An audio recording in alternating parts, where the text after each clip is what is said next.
Hello, everyone. Welcome to Meet Your Farmer, Farm Foundation's new podcast. I'm your host, Naomi Mijan. If you don't know Farm Foundation, we're a nonprofit located in the Chicago area, working to promote understanding at the intersections of agriculture and society. We've been accelerating solutions for agriculture since the 1930s, but this is our first podcast. The goal of this podcast is to help folks know just a little bit more about American farmers who are producing the food, fuel, and fiber we all use every day. I'm very excited to welcome Klaas Martens to the show. Klaas is a third-generation farmer in New York. He operates Martens Farm and Lakeview Organic Grain Mill with his wife, Mary Howell Martens, and their son, Peter. On 1,600 acres, he produces numerous crops, including corn, soybeans, spelt, wheat, einkorn, emmer, triticale, buckwheat, oats, barley, rye, cabbage, dry beans, hay, and Klaas will have to let us know what I'm leaving off the list. He's been farming since the 1970s and shifted to organic farming in the 90s. He has been a Farm Foundation Roundtable Fellow since 2015 and also serves on the Farm Foundation Board of Directors. And he also serves as a mentor in our Young Farmer Accelerator Program. Klaas, welcome to Meet Your Farmer. Oh, thank you. I'm excited to be on this program. I think we really need to build a bridge to our urban and non-farming neighbors. This is a place where agriculture can learn a few things. I'm excited for this conversation and to get to learn along with the audience. So from the introduction, what did I miss? You didn't miss anything. My family was immigrants, and my father actually immigrated as a boy in the late 1920s and came here just as the Dust Bowl started. And I grew up here in New York because they lost everything in the West and came east again. Okay. And our family had a dairy farm, and it was a very normal, traditional dairy farm. I went through the land-grant university system, learned how to farm in the modern way. And I always thought my parents were somewhat backward. They were a little slow to adopt technology, and I was fast to adopt technology. And I was probably an unlikely candidate to become an organic farmer. And what happened was we were in the 80s, and some of us remember the farm crisis not very fondly, when agriculture was not doing well and a lot of farmers were struggling. And we started looking for alternatives. And we had a lot of ideas. Most of them were lousy. Most of them didn't work. But in the 90s, we found that there was a demand for organic food. And originally, we assumed, well, of course, this isn't going to work very well, but the prices are so high, let's give it a try. And the one thing we did that really set us up for success is we went to our land-grant university. We went to Cornell, and we started asking questions about how did farmers do this before we had all of the materials that make modern agriculture. And we also asked other questions, things that we observed in the field, and we found that there was a lot of help. And our land-grant university, I just can't give them enough credit for the help we got from them and the role they played in our success in becoming organic farmers. And I would argue that organic farming is more a marketing system than a set of how to farm. Most of conventional farming and organic farming, if we're using best management practices, is the same. It's taking care of our soil, taking care of our livestock, and doing things pretty much right. The difference is that we have some tools as organic farmers that we can't use, and we have access to markets that our conventional neighbors and that we didn't have when we were farming conventionally. And I think there are a lot of misconceptions about organic farming on one side, and there are probably a lot of misconceptions about conventional farming, and that the similarities are a lot bigger and a lot stronger than we think, and the differences are probably a lot less significant than we think. Mm-hmm. That's a good point. Well, you have anticipated a lot of my questions, but I will still loop back a little bit, and that's a really great setup for understanding where you ended up and kind of that overview. So you said that you come from immigrant farmers, dairy farmer.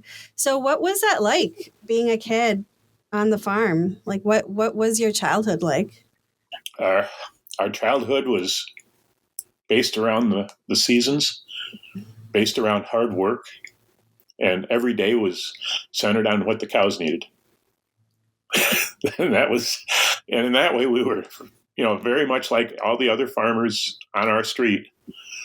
But there was also a lot of stress, a lot of financial stress, and there was that was a time in the '60s when I was growing up. Was a time of a lot of changes. Mm-hmm. A lot of new technologies were being adopted, and the shape of agriculture was changing. So the stress of the '80s was not something entirely new. The farms were getting bigger. Farms were specializing. And not all of those changes were comfortable for the farmers who were there. Now, some of us embraced the changes and wanted to be part of the change, and others resisted them. And I'm sure that's the same in all other communities.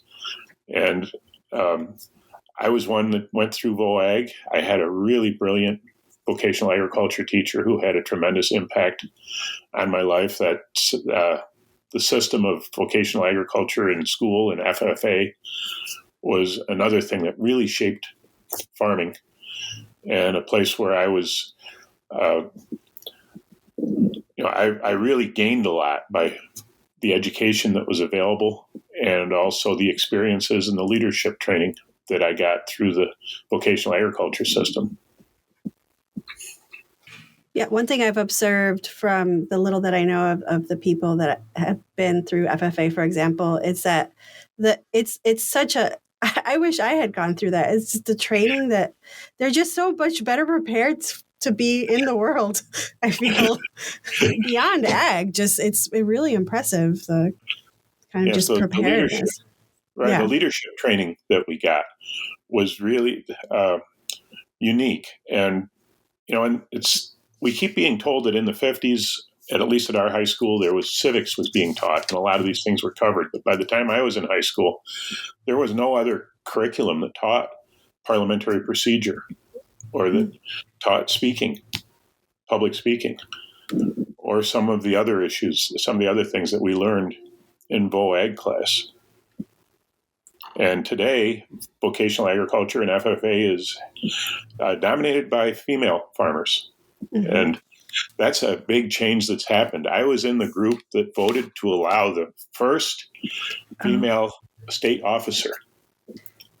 That was not even allowed when I started in FFA. Wow. So things have really changed since those days. Yeah. I wonder, did it feel like a really consequential decision? It really did feel like a consequential decision, but it felt like, why did we have to make this decision? Mm-hmm.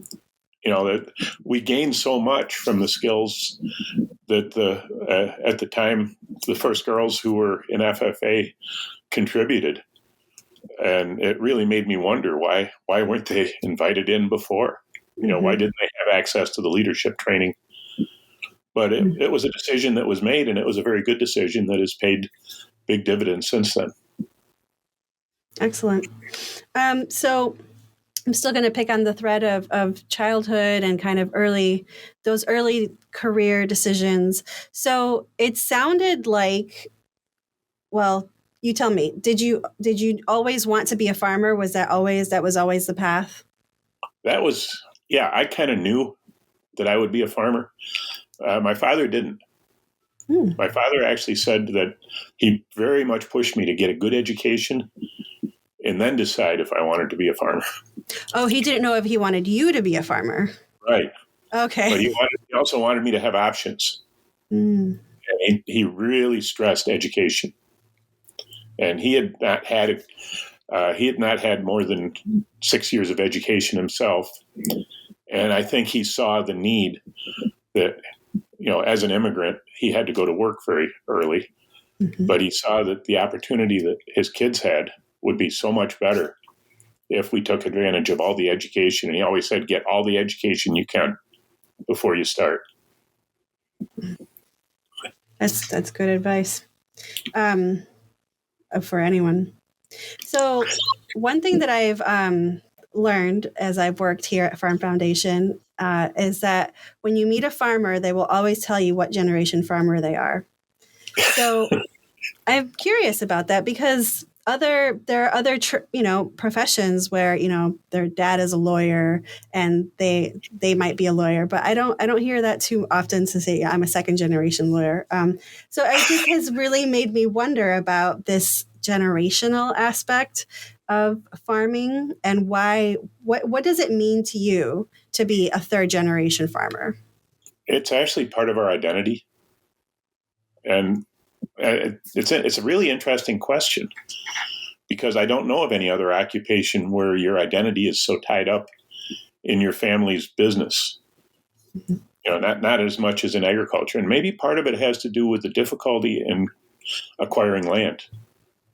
I'm finding that today being a farmer is a privilege. Not everybody has that chance. And I'm also seeing us at a crossroads in that way because a lot of farms don't have a new generation. We've got a lot of farmers that are aging out, and we have a lot of farmers' children who took what my father's advice was and got all the education they could and found a job that paid better and aren't doing what the previous generation did. That said, what we're seeing here in the East, I think, is a major sea change. We have got hundreds of young people who want to be farmers who came from the city. And that's, this is one of the big social changes in trends that's going on. If you look at the Hudson Valley, for instance, which is the eastern part of New York, there are just a handful of traditional farmers. Most farmers didn't need an exit plan because their farms were worth a fortune for development. Okay. There was so much money coming up from the city wanting to buy land that any farmer, when they retired, their kids couldn't even afford to buy their farms. A few of my friends who I was in college with who came from the Hudson Valley were able to sell a small farm and come to the western part of the state and buy a big farm with the money. But what is happening in the East now is there are land trusts, there are investors who moved there because it was agricultural and now are seeing that it's changing and they want to have farms around them. And we've got this generation of young people who came from all different walks and have discovered that they want to be farmers. And to me, this is a really new area to be in. Traditionally, we learned how to farm from our parents. This was part of our identity. That you knew how to milk a cow if you grew up on a dairy farm. There was no such thing as you don't know how. Right. But yet for these people who this is new to, they're having to learn a lot of things that some of us took for granted as basic knowledge.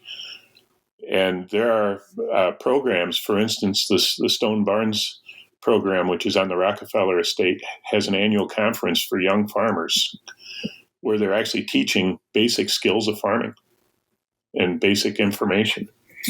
And these programs are filled up before the number of people who want to go there are all signed up. People are waiting in line and waiting till next year to participate in this. And this is a big change. So there's something that I hadn't thought about this before, but of those farmers coming in who are going through these programs, and of course are going to get a whole wealth of knowledge, they're still going to have to go through the school of hard knocks to kind of, get their feet under themselves. But they're going to be missing so much that you just learn through observation, casual observation. Like you didn't even realize you were learning it as you were learning it, growing up along your dad and the people farming on your farm. And I just had never before this moment thought about that gap that intrinsic knowledge that's being lost because they don't have that ability to, grow up with a farmer. Yes, you're absolutely right. Now, that said, these young people who have decided from all different other areas that they want to become farmers have such an intense interest that they're somewhat making up for it because they're so excited about choosing farming as a new career. But they also are having to be very creative in getting this basic knowledge. Mm-hmm. And they take their hard knocks for not having had what I took for granted that was given to me, in growing up on a farm. We've actually started a couple of young people on our farm, and we're in the process of selling a small piece of our farm to a dairy farmer, young couple. One day he was a rising star in Walgreens, managing a chain of drugstores.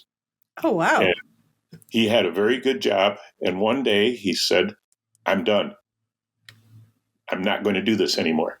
And he walked out and quit a very good paying job. Wow. A week later, I gave him a chance to milk cows in our dairy. And the dairy was a small part of our operation at that point. We had a very diversified farm. And he was hooked. Yeah. After milking cows one night, he wanted to be there the next morning. And he and his wife both loved doing it. And, they became dairy farmers. And it was sometimes a little bit amusing, and sometimes it was stressful because they had to learn so many things so fast. But they had such a positive attitude toward it that they more than made up with enthusiasm. Yeah. And having access to neighbors. And they made their opportunities to learn, so that I offered to help, but it didn't take them very long, and they had suddenly gotten to know all of the neighbors who had dairies. And they were checking if everybody told them the same story. Not everybody had the same attitudes and opinions about the right way to take care of a cow that I did. But they were going out and getting that knowledge, getting that experience anywhere they could. That's fast. How were you connected with them? Were they? Some things are meant to be, I think. Yeah. That we had a young man who was working with my son, who knew this young couple, knew that he had just quit his job, and said, "Well, there's an opening at this farm," because we had just had somebody quit who was working there. So we had one of those crises that happens where I'm suddenly a dairy farmer and had to be there and make sure those cows got milk because I didn't have anyone doing it. Yeah. So it all fit. Okay. And it was amazing how quick he went from unemployed to wanting to be there for every milking. That's a great story. That's a great origin story for a dairy. Goodness. Not all of them work that smoothly or that, but this puts a new generation on the farm. Yeah. And this is a group of farmers who we're not really aware of, especially in the Midwest. I feel like we're kind of on the edge. We're in Western New York. It's very much like Midwestern farming, but we're also close enough to the city that we see this trend and we see this problem of who's going to farm the land. Right. And right. It's amazing that there are people stepping up and saying, "I'll do it." So you grow a lot of different grains and vegetables, and I don't know that I properly got the whole list of everything. Did you always grow that wide diversity of food? Well, part of my younger experience was that my parents had a more diverse system than our neighbors did because older farmers, at least in our area, had a wider range of crops. The farms in our area were traditionally quite diversified, and this modernization of agriculture and the increasing of size and the consolidation included a lot of specialization. Where dairy farms went to just growing forages, many of them, and having a lot more cows. and grain farms grew a lot more grain, but tended to just grow the program crops. So I had this more diversity in my experience when I was younger. I got rid of the diversity as we modernized the farm. But what I had learned in my early years of organic farming and what we learned with our work at the university, with Cornell University helping us, was that a lot of the pesticides and fertilizers we use are being used to support monoculture. And that's not right or wrong. That's just the way it works. And because of our farm program being the way it is, it rewards the monoculture. So in order to grow corn more than 1 year in a row, we have to be putting nitrogen on.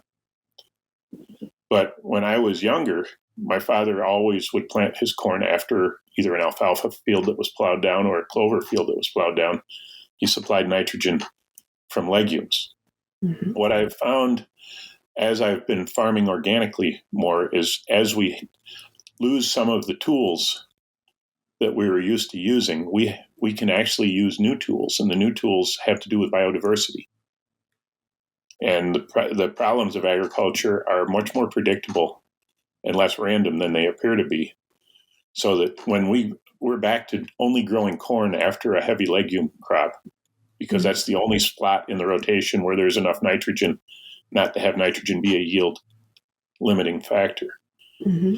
We found, and actually all of New York found, for instance, that dry bean yields started to collapse in our state. We were growing too many dry beans, too many legumes on our farms, and we started having a disease complex and nematode complex move in. We found that if we have more brassicas in our system, it kills those disease organisms, and we end up with less pressure.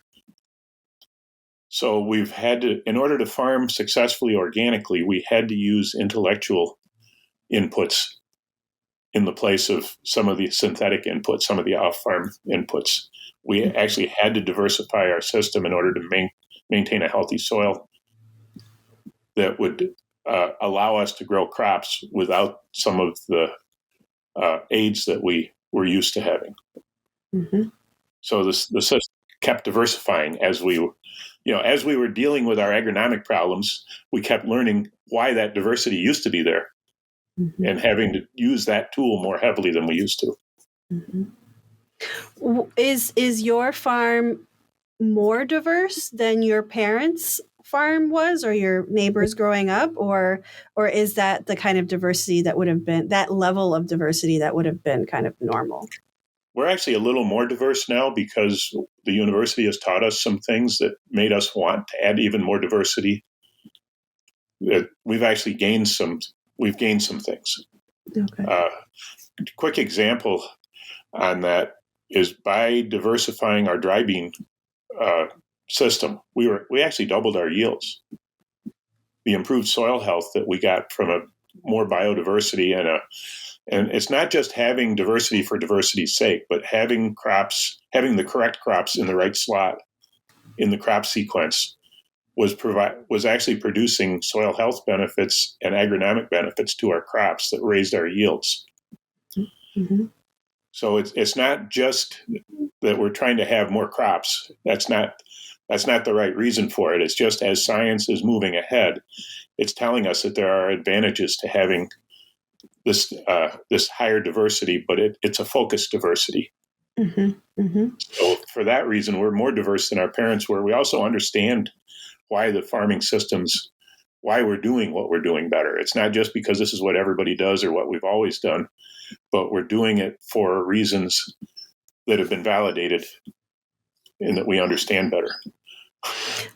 When I was trying to prepare a little bit for this conversation, I came across a really fantastic presentation that you gave back in March, and I haven't watched the whole thing, but in the beginning, you said something that just I found interesting.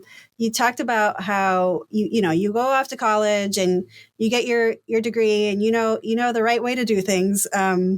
In your young mind, and you come back to the farm and you're farming with this new way, the scientific kind of strategies that you learned. And the way you said it was that your mother said, like, she allowed you to use she allowed you to use the chemicals, but as long as you kept good records and were observant as to what was happening.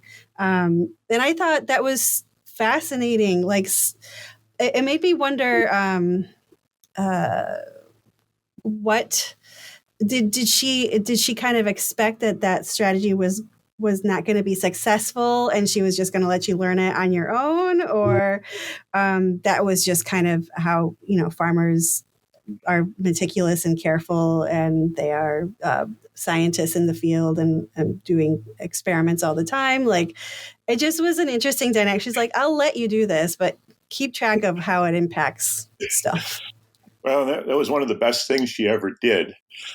The problem was I didn't own the farm. My parents were still owning the farm. And I think she was relatively optimistic about the new practices, but this was just good management. And she was uncomfortable with a lot of change without good observation. So this peasant wisdom says you keep good records, you evaluate what you do, and you see to it that money you spent was well spent. And that really did help me. And obviously she was right. Mm-hmm. Mm-hmm. This is another piece of this multi-generational farm. I would define her in a group that we used to call iron grandmothers. And it's probably on English farms too, but German immigrants, the grandmother has a very powerful position in the family. And she occupied that position. It was kind of a break on, and it was a break on too much progress. It was, any progress we made, she wanted it to be solidly researched, well documented. She kept unbelievable records. We found, since she's passed away, we found records of every calf that's been born on the farm in the last 100 years. That's wow. It wasn't quite 100 years yet, but it's amazing the things that she kept records of. Yeah. And really neat handwriting, all in German. Wow. That's special. I'm sure they're well preserved somewhere, those records. Yeah, and I think this is part of this family structure of a traditional farm. That these traditional farms were multi-generational. They were an education system. There were a lot of characteristics to these farms that made them strong, made them resilient, made them able to survive stress. Yeah. So you've kind of talked a little bit to this in some of the other things that you've been talking about, but I'm wondering, what does your farm mean for your community, for the surrounding area, like the community as a physical environment, your surrounding area, and also the people? Well, we feel that we're part of a community of farmers, and we need our neighbors. We want our neighbors to succeed, and they need us. And it's one of those situations where we all do better when we all do better. So just to illustrate that, we had a disastrous fire here in the fall of 2017. We had an old barn that we added onto until it covered a half acre. And late one night, there were flashing lights outside, and my wife checked what was going on and yelled, "The barn's on fire." Wow. And we had $1 million blaze plus. It completely leveled our main barn. Wow. We had more than 100 neighbors stayed up all night, in addition to the fire department. Mm-hmm. We saved almost all the animals. Wow. The next morning, this place was a mess. And one of our neighbors said, "We've got this. You've got farming to do." They cleaned up the mess. A month later, a new barn stood there. Oh, wow. There were 200 men on the roof at one point. This is heavily an old order Mennonite community. Okay. Which is part of that system. But there was the idea that if it happens to one of us, we've all got your back. And if it happens to us, you're going to be there for us. And of course, that took what could have been a really devastating disaster, and it still was. But it sure made a difference to have the support of our neighbors right when we needed it. Yeah, to know you're not alone. Yeah, wow. Yes. And it was really powerful to be told. Our next door neighbor, who had been a builder, took over the building. He consulted with me every day as to what needed to be built or how it needed to look. But he organized all the different people to get the job done. And they organized a barn raising. And the barn that they built was 186 feet long and 120 feet wide. What? It was a lot nicer than the one that had burned down. It was the same size, but it was much nicer. Wow. You must be a very good neighbor.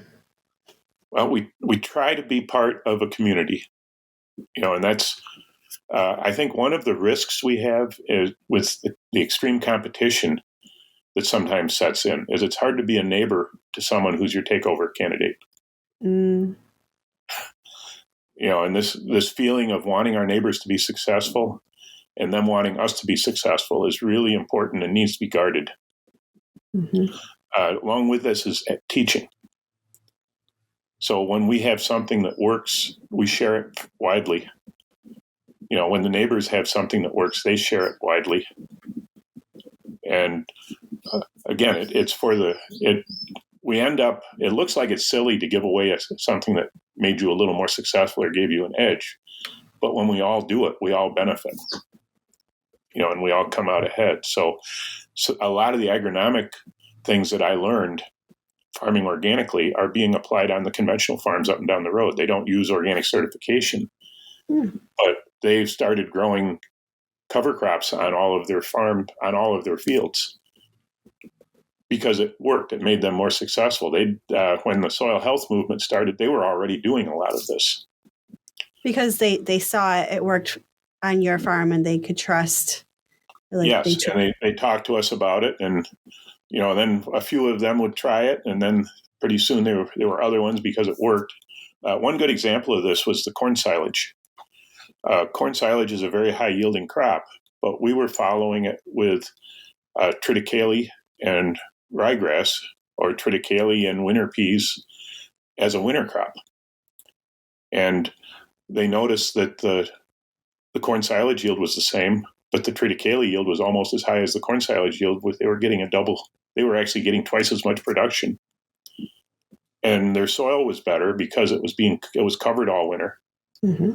The erosion rates went down, and you can't let a neighbor get ahead of you. If you see somebody getting twice the yield, well, pretty soon everybody's out there doing that. Yeah. So this, things that have worked have spread from one farm to another. Yeah. Another example, and it wasn't me that did it, but there was one of our other old order Mennonite neighbors was looking at the erosion on his farm. He had fairly steep slopes, and he said, I can afford to lose that soil, but my grandkids can't. And he started doing some really interesting work with no-till on a soil type where no-till had caused bankruptcies in the past and where it was not very successful. It was very difficult. He figured out a system that worked. And you see that spreading rapidly from farm to farm. That's so awesome. we end up with a much stronger, more resilient community through that sharing of information. Exactly. It also helps with the relationship between organic farmers and conventional. There are a lot of organic farmers in our area, partly because of our markets, because we've been very successful in doing it. But we really don't see an us and them at all. And we're quick. If we see a practice that we can use, that we can borrow from our no-till neighbors or our other conventional neighbors, they'll be happy to help us learn how they're doing it and adapt it. And if they see something that we do, we're the same way. So we really are seeing this more as a marketing tool that I'm able to use. But the farming practices are things that we share widely. Everything that works well, you see catching on and spreading very rapidly. That's fantastic. One of the questions that I had prepared, but I don't know if we've already answered it. Like, is there a thing you do so much that's wonderful on your farm? Is there one particular thing that you're like especially proud of having achieved? Well, the most recent one, there have been a fair number of them, but we noticed that because our seasons are longer, the climate's been changing. Our season is actually 6 weeks longer now than it was when I graduated from high school. Really? Frost-free season. Yeah. Wow. And our wheat is ripe at about 2 to 3 weeks earlier. Buckwheat used to be a minor crop in the area, but it was always planted very late, and you could count on a frost to finish it because it's an indeterminate plant that doesn't ripen uniformly. It needed a frost to finish it. Mm-hmm. Well, buckwheat had stopped growing because our seasons were long enough that the buckwheat wasn't being ripened by the frost.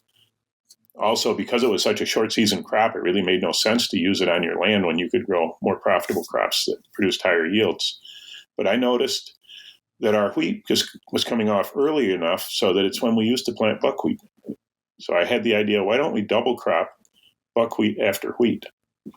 And buckwheat doesn't need tillage. Buckwheat controls its own weeds. It doesn't need any herbicides because it seems to outcompete the weeds.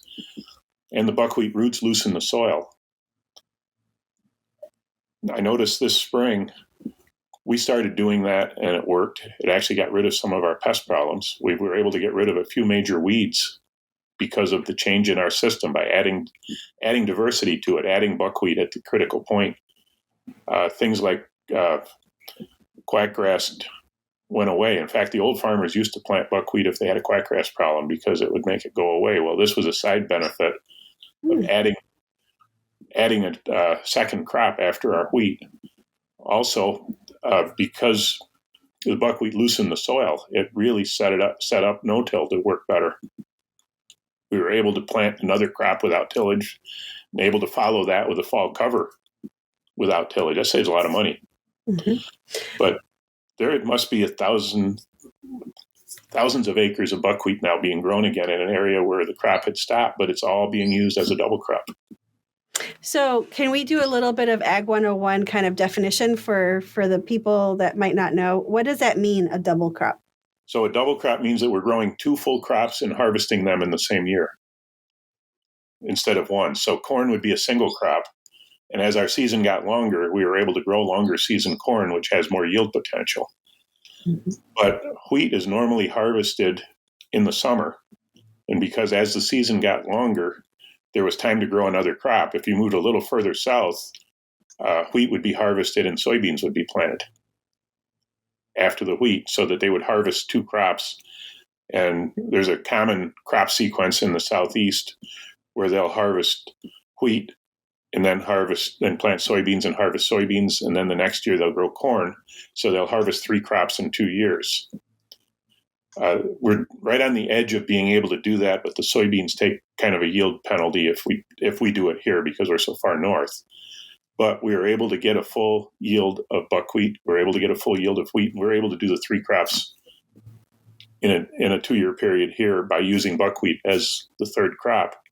But we're also getting so many soil health and agronomic benefits that help the rest of the farming system that adding this extra crop, it's pretty much all gravy. The profit we make on the buckwheat is actually enhancing the profits we make on our other crops. Mm-hmm. And it's helping our local mill who used to buy buckwheat locally and then started bringing it in from further and further away. And then there were back-to-back crop failures in Manitoba where they'd been buying it. And they discovered that it really makes sense to have some local supply. Well, this was about the time I was working on the double crop system. So they encouraged farmers to do it. And they actually got a grant from New York State that helped subsidize some of the seed. But that practice took over. And, it became the standard practice where nobody had done it before.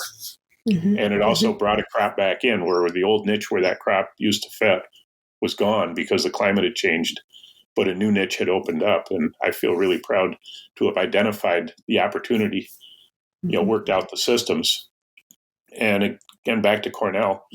Cornell got a grant and did some research telling us what the best seeding rates were, what the best management practices were for doing this as a double crop, which made the farmers who adopted the practice more successful because they were able to build on solid university research on production methods. They were able, they didn't have to figure this out by trial and error because they were able to build on some work that was already done. Okay. Thank you. Thank you for that. This is a small question, but what is your favorite geeky thing about something that you produce? Like one little strange scientific fact or just some little quirk or I don't know, something that only a real insider thing. I've got a lot of those. One interesting one for me is wheat. In general, we look wheat is wheat. You grow it, you make flour. But we have an opportunity here because we're so close to really good high-end markets.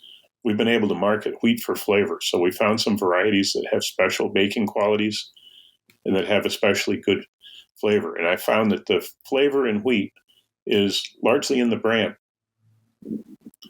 And ironically, the bran in most wheat varieties doesn't taste good, which is why people eat white flour.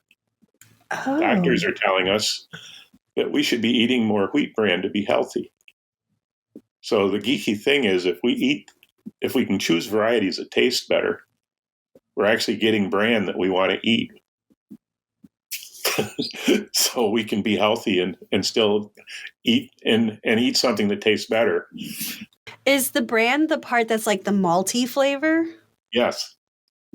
And it's the part that we take off. It's where the fiber is. It's where a lot of the vitamins and the extra nutrition is.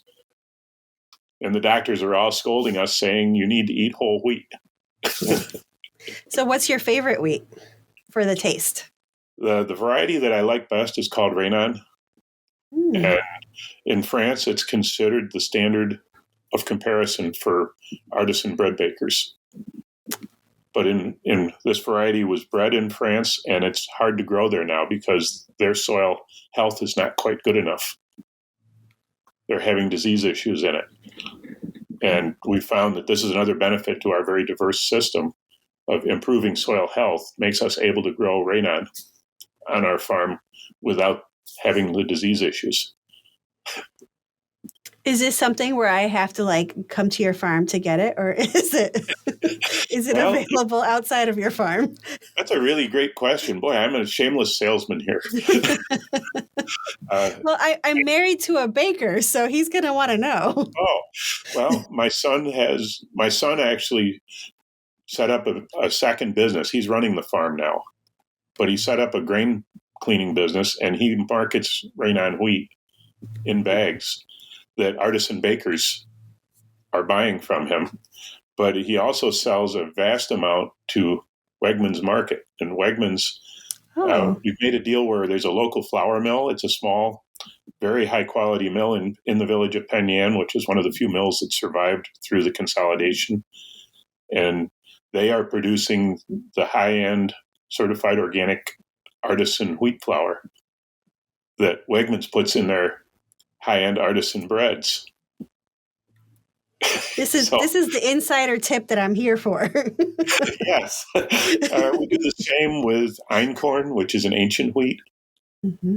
And we do, by having this extra cleaning capacity and being able to produce a very clean product, we're supplying a lot of these artisan millers and other specialties, but it's because Wegmans had enough interest to want to have something really special. So I'm going to ask you one last question because my time is running out. When you think about your great-grandchildren, if I don't know what your grandchild situation is, but in the generation of your great-grandchildren, what would you want them to know about you as a farmer? Like what stories do you want them to be telling about you? That's a tough question. I've never thought about that. I've got 3 grandchildren right now, and there's a good chance that at least part of them will want to be farmers. Mm-hmm. But I hope that they will remember that I was honest and that I helped neighbors, and that I left the world a little better place than I found it. That there would be things that they can look at that are better because of what my wife and I have done when we were here. I think you stand a good chance that they will have those stories and memories. Well, maybe not memories, but stories of. Yeah. Well, Klaas, I could keep you here literally all day asking you questions, but I won't do that. So thank you so much for being a guest on Meet Your Farmer. Oh, you're welcome. And thanks to you for listening to this episode of the Meet Your Farmer podcast from Farm Foundation. Be sure to check out the other episodes in this season. If you have recommendations for farmers we should have on the show, or have any other feedback, please let us know. We'd love to hear from you. If you liked what you heard, be sure to subscribe and share the podcast with your network. Farm Foundation is all about creating trust and understanding at the intersections of agriculture and society. You can learn more about our work at farmfoundation.org. Until next time.